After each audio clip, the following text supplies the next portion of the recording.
দর্শক, এটিএন নিউজের নিয়মিত আয়োজন আমাদের কথাই আমি স্বাগত জানাচ্ছি মাহাদি সেকেন্দার। আমরা শুনব সাধারণ মানুষের কথা। মার্কিন যুক্তরাষ্ট্র এবং ইসরায়েলের হামলায় ইরানের সর্বোচ্চ ধর্মীয় নেতা আয়াতুল্লাহ আলী খামেনির মৃত্যু নিয়ে সাধারণ মানুষ কী ভাবছে সেসব বিষয় জানার পূর্বে আমরা দেখে নেব এ নিয়ে এটিএন নিউজে প্রচারিত একটি প্রতিবেদন। চলুন দর্শক, প্রতিবেদনটি দেখে নিই।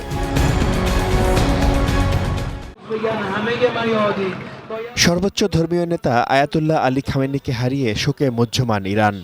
বুকফাটা আর্তনাদে বিলাপ করছেন তার ভক্ত সমর্থকরা।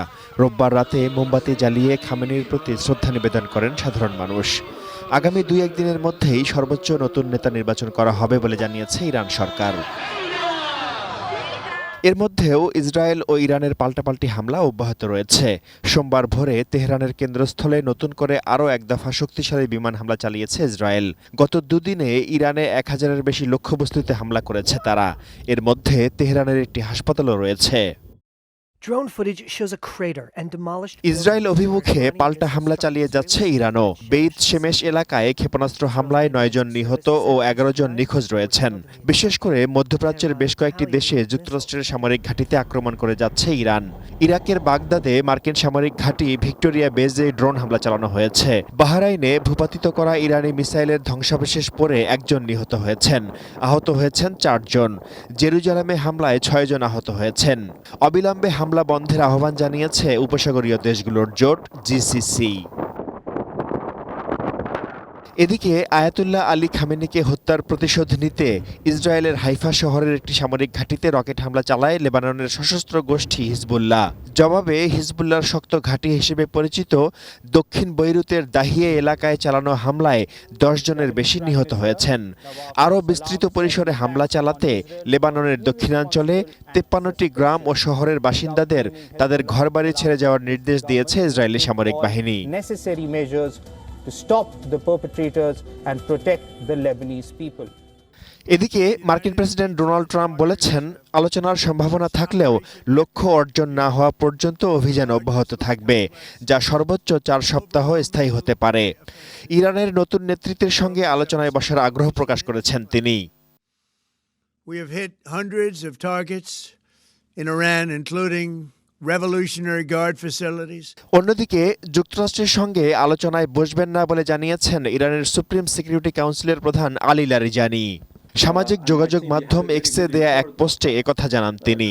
অবশ্য তার আগে পররাষ্ট্রমন্ত্রী আব্বাস আরাকচি বলেছিলেন, ইরান সবসময় কূটনীতির জন্য উন্মুক্ত। And they decided to attack us right in the middle of negotiation. মধ্যপ্রাচ্যে নিজেদের ও মিত্র দেশগুলোর স্বার্থ রক্ষায় ইরানের বিরুদ্ধে সামরিক ব্যবস্থা নেয়ার হুঁশিয়ারি দিয়েছে ফ্রান্স, জার্মানি ও যুক্তরাজ্য সহ ইউরোপের কয়েকটি দেশ। যুক্তরাষ্ট্রকে নিজেদের সামরিক ঘাঁটি ব্যবহারের অনুমতি দিয়েছে যুক্তরাজ্য। Shaon Mahfuz, desk report, ATN news. দর্শক, এতক্ষণ প্রতিবেদনটি দেখলাম, এবার শুনবো সাধারণ মানুষের কথা। চলুন দর্শক, জেনে নিই কি ভাবছে সাধারণ মানুষ। এখানে বেসিক্যালি আমি যেটা বলবো যে ইরানের জনগণ তার পক্ষেই নেই। এই যে তারা যে অ্যাক্সেস দিল অ্যাটাক করার জন্য, ইরান জনগণ দিয়েছে। আচ্ছা, ইরানের জনগণ যদি খুবই পক্ষে থাকতো তা তো ওখানকার ইরান, আমেরিকা, ইসরায়েল অ্যাটাক করার সাহসই পেত না, সাহস পেত না। কিন্তু তার মানে এখানে ইরানের জনগণ খুবই পক্ষে নেই। যখনই কোনো দেশের জনগণ সরকারের পক্ষে থাকবে না, তখন বাইরের শক্তি সাহস পেয়েছে অ্যাটাক করার জন্য। সেটা আমরা ইরাকে দেখেছি।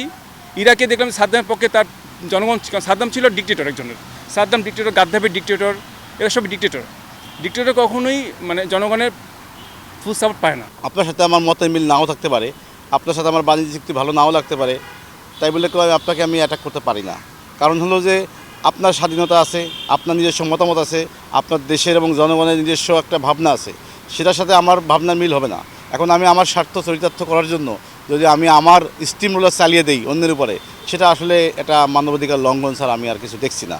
এবং এই মৃত্যুতে আমি মনে করি যে এটা করলে হবে কি, যে এই আমেরিকা বা ইসরায়েল তারা যারাই একটু ভালো পর্যায়ে ওয়ার্ল্ডের বিভিন্ন পর্যায়ে থাকবে, তারা চেষ্টা করে তাকে সাপ্রেস করে দিয়ে তাতে তাদের আধিপত্য বিস্তার করার চেষ্টা করবে। আজকে দেখেন বাংলাদেশ থেকে হাজার হাজার লোক সৌদি আরব যাইয়া আটকে পড়েছে। আমার এই বন্ধুবান্ধব, আমার সংগঠনের অনেক বন্ধু বান্ধব যাইয়া তারা যাইয়া ঠিক আসতে পারে না, তাদের ফ্যামিলি আজকে কান্নারত অবস্থায় আছে, তারা আমাদের ফোন দেয় কী অবস্থায় আছে, কখন আসতে পারে।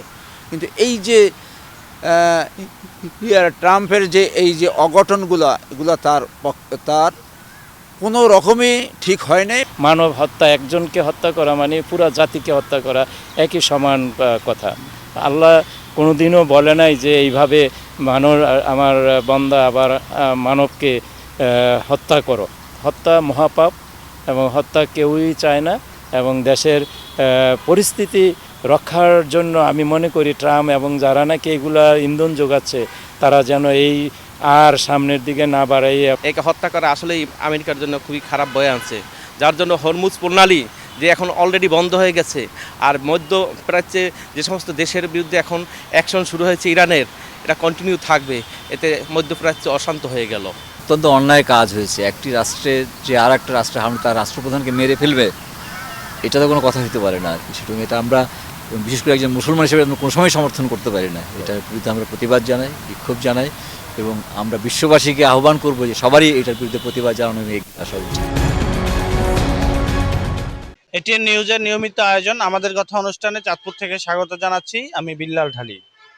যুক্তরাষ্ট্র ইসরায়েলের হামলায় নিহত হয়েছেন ইরানের সর্বোচ্চ ধর্মীয় নেতা আয়াতুল্লাহ আল খামিনি। এই ঘটনায় কি বলছে সাধারণ মানুষ, শুনবো তাদের কথা। তাকে হত্যা করার মাধ্যমে সারা সমগ্র বিশ্বে একটা খুনের রাজনীতি, একটা ভয়ভীতির রাজনীতি, একটা সাম্রাজ্যবাদের রাজনীতি তারা তৈরি করতে চাচ্ছে এবং সারা মুসলিম উম্মার ধ্বংসের দিকে আমেরিকা ধাবিত হচ্ছে, মুসলিম উম্মাকে ধ্বংস করার জন্য। সন্দেহ করছি যে মনে হয় খুব শীঘ্রই উত্তর কোরিয়ার নেতাকেও এভাবে তারা ঘুরিয়ে দিবে। আর উদ্দেশ্য হচ্ছে সারা বিশ্বে তাদের আধিপত্যবাদের যে একটা জানান দেওয়া যে আমেরিকা ছাড়া সারা বিশ্ব কোনো সিকিউরিটি মেনটেন করতে পারবে না। সৌদি আরব, বাহরাইন, এটা হচ্ছে কাতার, এরা আমেরিকা দালালি করার কারণেই আজকে আমাদের মুসলমানের অত বড় নেতা আয়াতুল্লাহ খামেনির এই অবস্থা আমাদের দেখতে হলো। পৃথিবীর অগণিত মানুষের, শান্তিকামী মানুষের মতামতকে উপেক্ষা করে অন্যায়ভাবে আন্তর্জাতিক আইনের তোয়াক্কা না করে ইসরায়েল, আমেরিকা ইরানের উপরে তাদের হামলা চালিয়েছে, যেটা পুরো বিশ্বকে অস্থিতিশীল করে তুলেছে, বিশেষ করে মধ্যপ্রাচ্যকে। আমরা জানি যে মধ্যপ্রাচ্যের উপরে আমাদের দেশের অর্থনীতি অনেকটাই নির্ভর করে। মধ্যপ্রাচ্যে যে সংকট সৃষ্টি হয়েছে সেই সংকটের প্রভাবটা আমাদের বাংলাদেশে এবং এশিয়ায় প্রভাব পড়বে, এটা আমি মনে করি। যেমন তেলের বাজারে ব্যাপক প্রভাব পড়বে, তেলের বাজারে প্রভাব পড়ার কারণে সকল অর্থনীতিতে প্রভাব পড়বে। এরপরে শ্রম নির্ভর আমাদের এই যে বাংলাদেশ, আমরা যে বড় শ্রম বাজার মধ্যপ্রাচ্য, সেটা আমাদের ধ্বংস হবে। ধ্বংস হওয়ার কারণেই এই বাংলাদেশে সাধারণ মধ্যবিত্ত পরিবারের ছেলেরা যেখানে চাকরি করে খায় সেখানে প্রভাব পড়ার কারণে এখানে অর্থনীতির ধস নামবে, অর্থনৈতিকভাবে ব্যাপক বিপর্যয় ঘটে আসবে। সেই ক্ষেত্রে সাধারণ মানুষ, খেটে খাওয়া মানুষ যে বর্তমানে যে দ্রব্যমূল্য নিয়ে না বিশ্বাস হয়ে আছে, তার উপরে আর একটা প্রভাব পড়ে যাবে। আমেরিকা, ইসরায়েল, ইরানে যে যুদ্ধ হচ্ছে, এটার কূটনৈতিক সমাধান অতি দ্রুত দরকার। এটা সমাধান যদি না করা যায়, বিশ্বে বিভিন্ন ধরনের প্রতিক্রিয়া সৃষ্টি হবে এবং এর জন্য দ্রব্যমূল্যের ঊর্ধ্বগতি হবে। এমনকি তেল সমৃদ্ধ দেশ হওয়ায় বিশ্বের তেলের সংকট দেখা দিবে এবং এতে মানুষের বিরূপ প্রতিক্রিয়া সৃষ্টি হবে।